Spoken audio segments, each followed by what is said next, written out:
Salam Bapak Ibu yang dikasih Tuhan, puji Tuhan, salam jumpa lagi, salam sejahtera.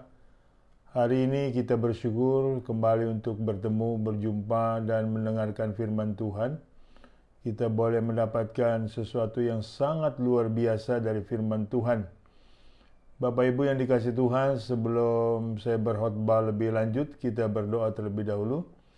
Terpujilah namamu Bapa Surgawi, Allah yang kami sembah di dalam nama Tuhan Yesus Kristus. Kami mengucap syukur jikalau hari ini kembali diterangi oleh firman-Mu, dipulihkan oleh kehendak-Mu untuk boleh kami hidup sesuai rencana-Mu, dan nama-Mu saja yang kami permuliakan. Terima kasih ya Bapa.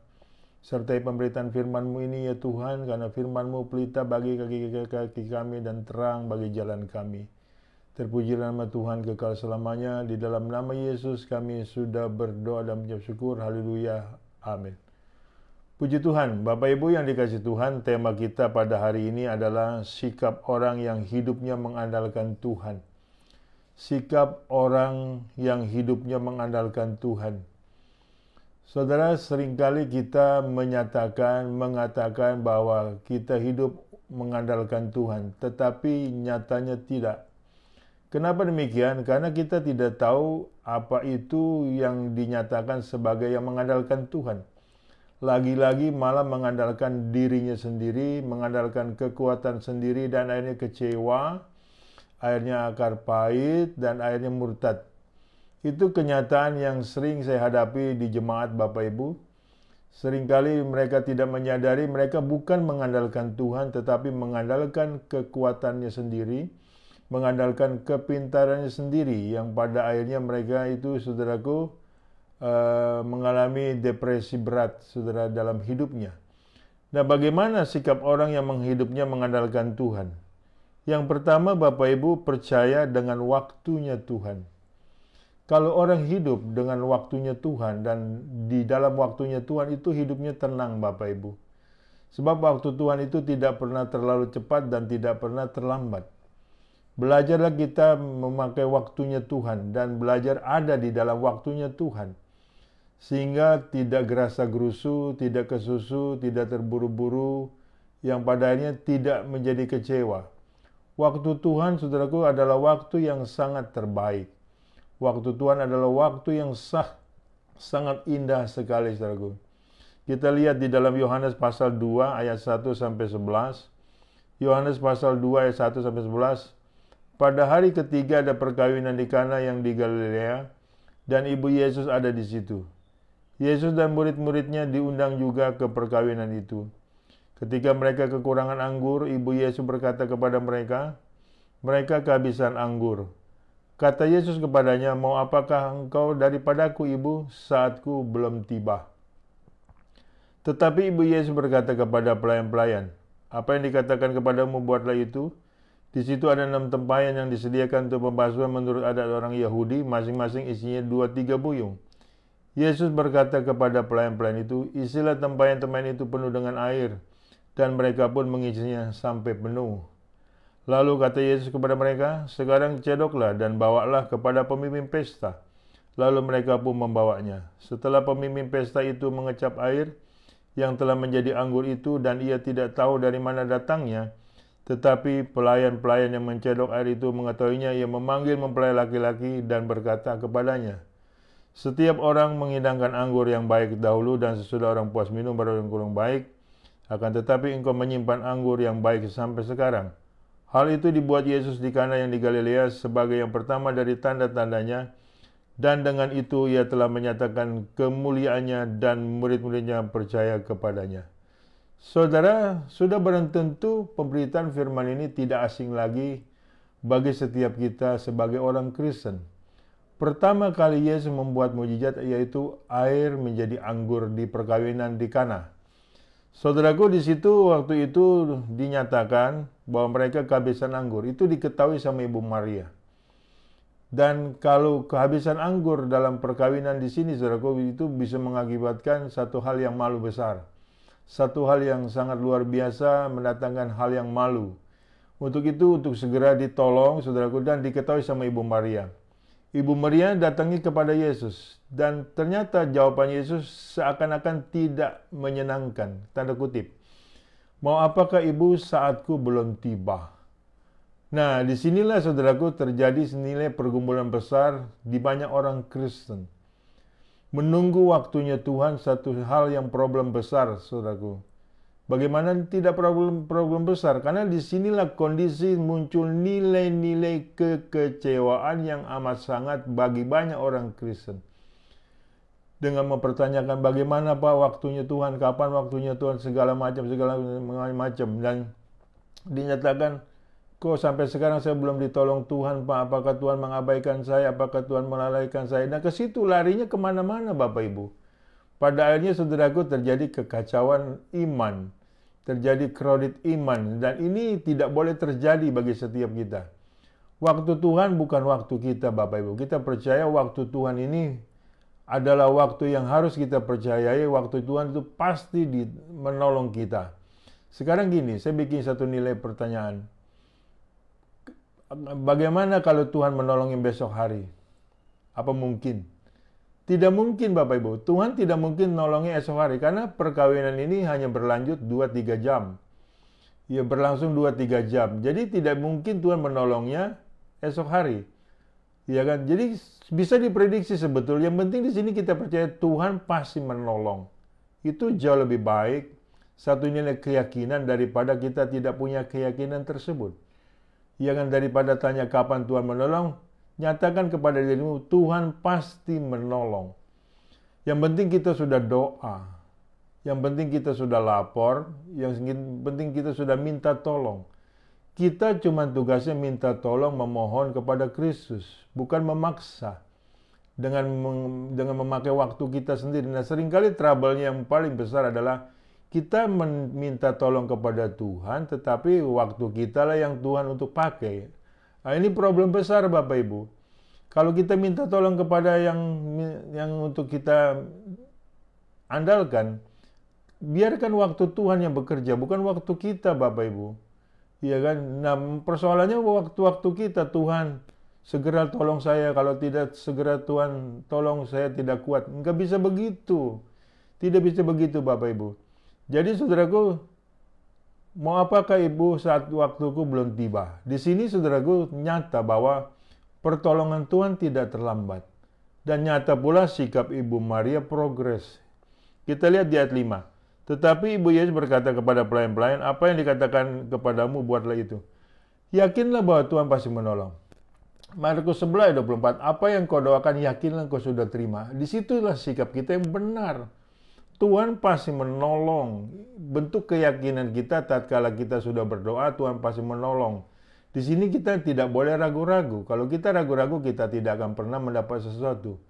Nah, di dalam pemberitaan firman ini, apakah Tuhan Yesus menolongnya terlambat? Tidak demikian. Alkitab menyatakan pertolongan Tuhan tidak terlambat. Jadi sebetulnya menunggu waktu Tuhan, percaya dengan waktunya Tuhan, yakin dengan waktunya Tuhan, taat dengan waktunya Tuhan, itu nyaman sekali kita hidup Bapak Ibu. Sangat nyaman sekali. Yang membuat kita tidak kuat dalam permasalahan yang ada adalah kita coba dengan waktu kita, dengan kepintaran kita, dengan kekuatan kita, akhirnya terkutuk. Terkutuklah orang mengandalkan kekuatannya sendiri dan hatinya menjauh daripada Tuhan. Tidak boleh seperti itu ya Bapak Ibu. Kalau kita percaya dengan waktunya Tuhan, itulah salah satu bentuk hidup kita mengandalkan Tuhan. Ada waktu Tuhan Bapak Ibu. Kita bukan mengatur Tuhan. Sesungguhnya sebagai orang beriman, kita diatur oleh Tuhan. Camkan itu baik-baik. Kita diatur oleh Tuhan, bukan kita mengatur Tuhan. Ini penting loh Bapak Ibu ya. Jadi seperti seringkali banyak orang Kristen, saudaraku, hidupnya keteteran, keleleran. Karena dia ingin mengatur Tuhan, tidak bisa. Namanya Tuhan ya sesuai dengan waktunya Tuhan. Bukan waktu kita. Percayalah waktu Tuhan adalah waktu yang terbaik. Ada amin saudaraku. Makanya di sini saudaraku pertolongan Tuhan tidak terlambat. Sikap Ibu Maria sangat jelas. Tuhan pasti menolong. Yakinkan kepada dirimu sikap seperti itu. Tuhan pasti menolong saya. Sesuai waktunya Tuhan. Tidak pernah terlalu cepat dan tidak pernah terlambat. Ada amin? Itu jauh lebih menyenangkan. Jauh lebih menenangkan. Jauh lebih menyukakan diri kita Bapak Ibu. Dia membuat kita aman, tentram, sejahtera, karena kita sangat percaya kepada Tuhan kita Yesus Kristus yang tidak pernah ingkar janji. Tuhan Yesus pasti menolong setiap kita, pertolongannya pasti ada, pasti nyata, pasti setia. Haleluya. Bahkan sampai selama-lamanya. Ada amin. Dengan mempercayai waktunya Tuhan, kita itu adalah bagian yang hidupnya mengandalkan Tuhan, tidak mengandalkan yang lain. Kita boleh setia kepada nilai waktunya Tuhan. Kita pegang kuat waktunya Tuhan. Karena pencobaan-pencobaan yang datang tidak melebihi kekuatan kita. Ada amin Bapak Ibu. Kuatkanlah imanmu. Dengan waktunya Tuhan sebagai orang beriman, selalu siap dipimpin oleh Tuhan, siap diatur oleh Tuhan. Waktu Tuhan adalah waktu yang sangat amat terbaik bagi setiap kita. Adapun yang kedua Bapak Ibu, yang kedua saudaraku, kita harus percaya dengan rancangan Tuhan. Kita harus percaya dengan caranya Tuhan Bapak Ibu. Sebagai orang yang mengandalkan Tuhan, kita harus percaya dengan caranya Tuhan. Kita lihat di Lukas 5, ayat 1-9. Pada suatu kali Yesus berdiri di pantai Danau Genesaret. Sedang orang banyak mengerumuni dia hendak mendengarkan firman Allah. Ia melihat dua perahu di tepi pantai. Nelayan-nelayannya telah turun dan sedang membasuh jalannya. Ia naik ke dalam salah satu perahu, yaitu perahu Simon, dan menyuruh dia supaya menolakkan perahunya sedikit menjauh dari pantai. Lalu ia duduk dan mengajar orang banyak dari atas perahu. Setelah selesai berbicara, ia berkata kepada Simon, "Bertolaklah ke tempat yang dalam dan tebarkanlah jalamu untuk menangkap ikan." Simon menjawab, "Guru, telah sepanjang malam kami bekerja keras dan kami tidak menangkap apa-apa. Tetapi karena Engkau yang menyuruh, aku akan menebarkan jala juga." Dan setelah mereka melakukannya, mereka menangkap sejumlah besar ikan, sehingga jala mereka mulai koyak. Lalu mereka memberi isyarat kepada teman-temannya di perahu yang lain supaya mereka datang membantunya. Dan mereka itu datang, lalu mereka bersama-sama mengisi kedua perahu itu dengan ikan sehingga hampir tenggelam. Ketika Simon Petrus melihat hal itu, ia pun tersungkur di depan Yesus dan berkata, "Tuhan, pergilah daripadaku karena aku ini seorang berdosa." Sebab ia dan semua orang yang bersama-sama dengan dia takjub oleh karena banyak ikan yang mereka tangkap. Saudaraku, titik krusial di dalam ayat ini adalah di ayat yang ke-6. Ia kan di ayat yang ke-5. "Guru, sepanjang malam kami bekerja keras dan kami tidak menangkap apa-apa, karena Engkau yang menyuruh, aku akan menebarkan jala juga." Bapak Ibu yang terkasih dalam Tuhan, kita harus percaya dengan cara Tuhan. Nelayan-nelayan ini Bapak Ibu adalah nelayan-nelayan ulung yang sudah semalaman menangkap ikan tapi hasilnya nihil. Kemudian muncullah Yesus, kemudian dia pakai perahu Simon untuk berkhotbah, untuk memberitakan firman Tuhan. Dan tatkala Yesus sudah memberitakan firman Tuhan, selesai memberitakan firman Tuhan, Yesus menyuruh Simon untuk bertolak perahunya ke tempat yang lebih dalam. Tapi Simon sempat protes. "Guru, sudah semalam-malaman kami menangkap ikan, tapi kami tidak dapat apa-apa. Tapi karena Engkau yang menyuruh," nah ini, karena Engkau yang menyuruh, ini titik krusial Bapak Ibu. Kita harus paham, harus peka karena Engkau yang menyuruh. Kapan Yesus menyuruh, itu yang penting. Saudara, kita tidak bisa hidup berdasarkan pengalaman kita. Kita tidak bisa hidup berdasarkan kepintaran kita. Kita bisa hidup berdasarkan apa caranya Tuhan, dengan caranya Tuhan. Ini penting, ini peka, ini kita harus peka Bapak Ibu. Sehingga pada akhirnya mereka mendapatkan ikan begitu luar biasa. Dan lagi pula Bapak Ibu, Tuhan tidak pernah berhutang. Ingat, yang dipakai perahunya itu adalah perahu Simon Bapak Ibu. Sebagai untuk mesbah, sebagai untuk memberitakan firman. Tuhan tidak pernah berhutang. Jadi Tuhan bayar lunas dengan luar biasa berlimpah-limpah. Saudara, di dalam diri kita, kalau sudah melakukan nilai kebenaran, Bapak Ibu tidak usah khawatir. Itu ada tabur tuai Bapak Ibu. Ya kan, kita apabila mengandalkan Tuhan, kita tidak pernah kecewa. Dan dari situ urutannya, ada benang merah Bapak Ibu dalam kehidupan keimanan kita. kalau kita sudah melakukan satu hal yang benar, satu hal yang kudus di dalam nilai Tuhan, Tuhan tidak menggratiskan begitu saja. Tuhan bayar, Bapak Ibu. Carilah lebih dahulu kerajaan Allah beserta kebenarannya. Jadi jelas di sini. Jadi saudaraku, Tuhan kita Tuhan yang luar biasa. Kalau dirimu bersedia dipakai oleh Tuhan untuk alat kemuliaan Tuhan dan sebagai orang yang beriman kepada Kristus, ya saudaraku, pasti ada nilai petunjuk untuk kita diberkati, untuk kita meraih berkat yang dari Tuhan. Tapi di sini juga jangan sampai kita memakai cara kita, tidak bisa.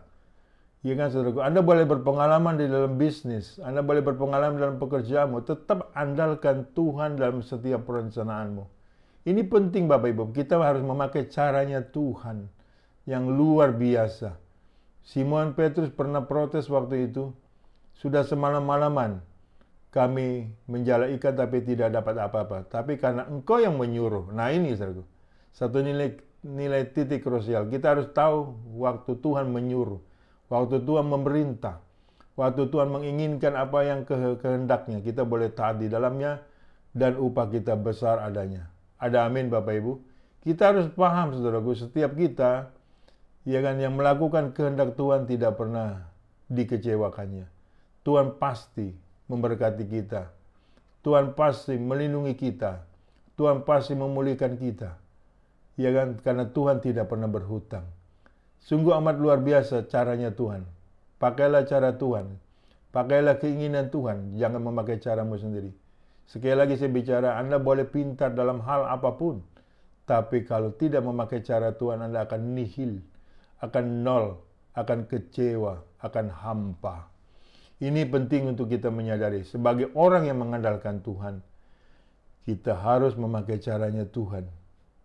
Keinginan Tuhan, kehendak Tuhan dalam hidup kita. Sehingga kita hanya diperintah oleh nilai keinginan Tuhan, kehendak Tuhan, dan akhirnya berkat-berkat yang luar biasa akan kita dapati. Puji Tuhan Bapak Ibu. Jadi yang kedua, percaya dengan caranya Tuhan. Ada amin? Kemudian kita lihat yang ketiga. Yang ketiga, percaya dengan rancangan Tuhan. Kita harus percaya dengan rancangan Tuhan sebagai orang yang mengandalkan Tuhan. Ayub 42 ayat 1-6. Maka jawab Ayub kepada Tuhan, Aku tahu bahwa Engkau sanggup melakukan segala sesuatu dan tidak ada rancanganmu yang gagal. Firman-Mu, siapakah dia yang menyelubungi keputusan tanpa pengetahuan? Itulah sebabnya tanpa pengertian aku telah bercerita tentang hal-hal yang sangat ajaib bagiku dan yang tidak ku ketahui. Firman-Mu, dengarlah, maka akulah yang akan berfirman. Aku akan menanyai Engkau supaya Engkau memberitahu aku. Hanya dari kata orang saja aku mendengar tentang Engkau, tetapi sekarang mataku sendiri memandang Engkau. Oleh sebab itu aku mencabut perkataanku, dan dengan menyesal aku duduk dalam debu dan abu. Yang ketiga, percaya dengan rancangan Tuhan. Ayub di sini sebenarnya menderita habis-habisan. Anaknya 10 mati, hartanya habis, dianya sendiri sakit, dia kan korengan, luka-luka dari ujung rambut sampai telapak kaki. Demikian dahsyat penderitaan Ayub. Tetapi saudaraku di sini, mengapa sampai Ayub mengatakan Bapak Ibu, tidak ada rancanganmu yang gagal. Tidak ada rencanamu yang gagal. Kenapa? Karena dia tahu persis, dia alami persis. Seburuk-buruk keadaan dia, seberat-berat penderitaan dia, nyata bahwa rencana Tuhan tidak pernah ada yang gagal. Karena dia tahu proses bahwa Tuhan itu adalah Tuhan yang patut dipercaya. Sebab saudaraku, masalahnya Ayub sedemikian rupa, Ayub tidak tahu kenapa sebabnya, walaupun dia sempat bersungut Bapak Ibu. Ya kan, ini kan pekerjaan iblis Bapak Ibu. Jadi setiap kita yang menderita harus menghasilkan, harus percaya tidak ada rencana Tuhan yang gagal, seberat apapun penderitaanmu. Ini tandanya orang mengandalkan Tuhan adalah percaya dengan rancangan Tuhan yang penuh damai dan sejahtera. Bukan rancangan kecelakaan. Jangan bersungut Bapak Ibu. Jangan berputus asa. Jangan malah murtad Bapak Ibu. Pokoknya seberat apapun penderitaanmu, nyatakan. Katakan bahwa tidak ada rancangan Tuhan yang gagal atas hidupmu. Bahkan Ayub mengatakan, dahulu aku apa kata orang saja tentang Tuhan. Sekarang mataku sendiri memandang Tuhan. Suatu nilai kejadian yang luar biasa. Satu nilai pengalaman yang indah yang dinyatakan oleh Ayub yang sedemikian rupa menderitanya Bapak Ibu. Iya kan saudaraku, tidak ada sependerita seberat Ayub Bapak Ibu. Tetapi Ayub mengatakan, tidak ada rencanamu yang gagal. Haleluya. Rancanganmu bukan rancanganku, jalanmu bukan jalanku. Ada amin Bapak Ibu. Kita hidup pastikan bahwa kita percaya, kita hidup dalam rancangan Tuhan, dalam rencana Tuhan yang penuh damai dan sejahtera. Pastikan itu di dalam dirimu bahwa Tuhan tidak pernah gagal. Jangan sampai engkau berucap hal yang gagal dan gagal. Ucapanmu ini akan dipegang oleh iblis sebagai hal yang untuk menghakimi Bapak Ibu sekalian. Katakan dan nyatakan seberat apapun, Tuhan, aku percaya tidak ada rencanamu yang gagal. Tidak ada rancanganmu yang gagal.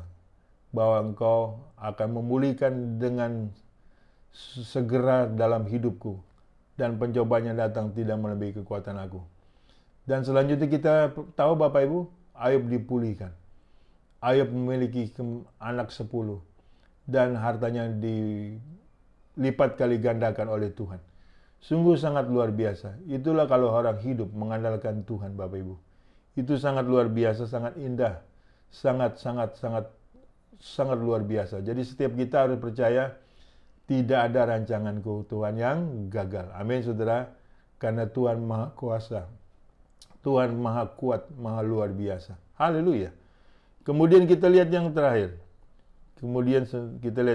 Bapak Ibu. Percaya dengan perlindungan Tuhan. Mazmur 121 ayat 1-8.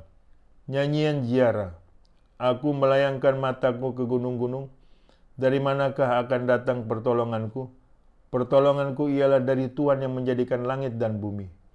Ia tak akan membiarkan kakimu goyah. Penjagamu tidak akan terlelap. Sesungguhnya tidak terlelap dan tidak tertidur penjaga Israel. Tuhanlah penjagamu. Tuhanlah naunganmu di sebelah tangan kananmu. Matahari tidak menyakiti engkau pada waktu siang atau bulan pada waktu malam. Tuhan menjaga engkau terhadap segala kecelakaan. Ia akan menjaga nyawamu. Tuhan akan menjaga keluar masukmu dari sekarang sampai selama-lamanya. Saya lanjut dengan Mazmur 127 ayat 1 dan 2. Nyanyian ziarah Salomo. Jikalau bukan Tuhan yang membangun rumah, sia-sialah usaha orang yang membangunnya. Jikalau bukan Tuhan yang mengawal kota, sia-sialah pengawal berjaga-jaga.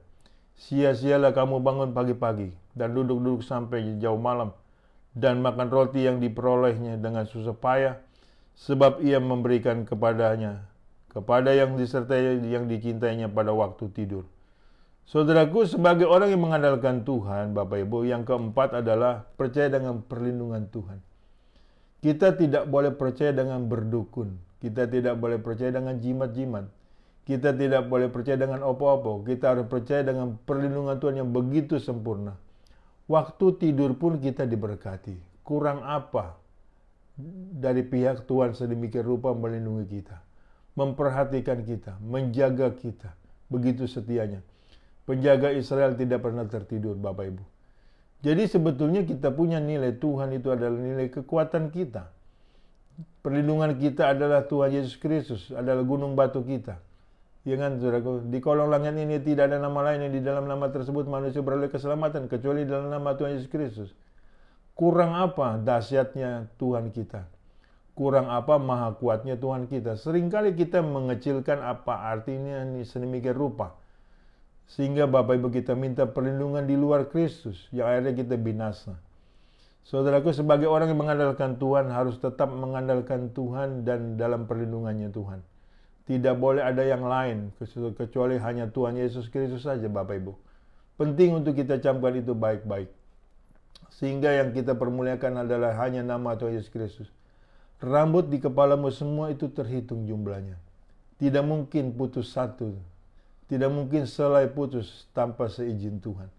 Segala sesuatu pastikan. Segala sesuatu nyatakan. Tidak akan pernah terjadi atas diri kita tanpa seizin Tuhan. Karena kita milik Tuhan. Karena kita biji mata Tuhan. Karena kita adalah umat kesayangan Tuhan. Ada amin Bapak Ibu? Camkan itu baik-baik dan taati itu dengan sungguh-sungguh. Jikalau ada Bapak Ibu yang mengandalkan perlindungan kepada Allah lain, harus segera menjauh. Harus segera bertobat sebelum binasa.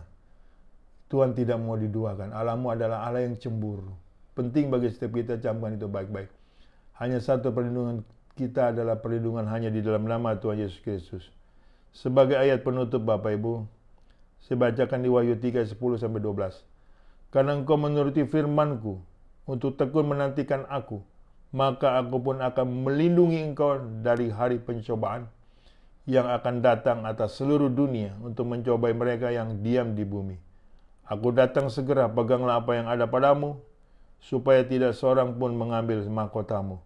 Barang siapa menang, ia akan kujadikan sebagai guru di dalam bait suci Allahku, dan ia tidak akan keluar dari situ, dan padanya akan kutuliskan nama Allahku, nama kota Allahku, yaitu ke Yerusalem baru, yang turun dari sorga dari Allahku, namaku yang baru. Puji Tuhan. Tetaplah dalam perlindungan Tuhan. Ada amin Bapak Ibu? Di dalam Tuhan Yesus Kristus. Jangan keluar dari wilayah itu. Jangan sampai terpancing engkau keluar dari nilai-nilai perlindungan Tuhan yang untuk dikehendaki oleh iblis. Iblis seringkali ingin memancing kita keluar dari lingkungan Tuhan Bapak Ibu. Dari perlindungan Tuhan. Jangan sampai terjadi. Alias jangan sampai engkau berbuat dosa. Jangan sampai engkau menjauh dari Tuhan. Sebab antara kita dengan Tuhan, saudaraku, ada gap dosa kalau kita berbuat dosa. Tetapi sekarang kita sudah ditebus oleh darahnya yang mahal. Jadi tidak ada gap lagi, tidak ada jarak lagi kita dengan Tuhan. Tuhan kita adalah Allah Immanuel, yang bernama Tuhan Yesus Kristus, yang selalu menyertai kita. Kemanapun kaki kita melangkah, dimanapun kita berada. Ada amin? Ya Bapak Ibu harus percaya dengan hal tersebut. Harusnya kita katakan amin. Haleluya. Saya percaya firman Tuhan ini tidak pernah kembali dengan sia-sia. Firman Tuhan terus menguatkan kita, memulihkan kita, menjaga kita, memelihara kita dengan setia. Saya berdoa, terpujilah nama-Mu ya Bapa. Kami adalah orang-orang yang mengandalkan Tuhan. Kami selalu percayakan waktunya Tuhan, caranya Tuhan, rancangannya Tuhan, dan perlindungan Tuhan. Kami tidak pernah mau bergeser dalam hal itu. Kami harus tetap setia ya Tuhan. Sebab kami hanya mengandalkan Tuhan Yesus saja. Di luar itu tidak ada yang kami andalkan. Berkati Tuhan jemaat-Mu dimanapun berada.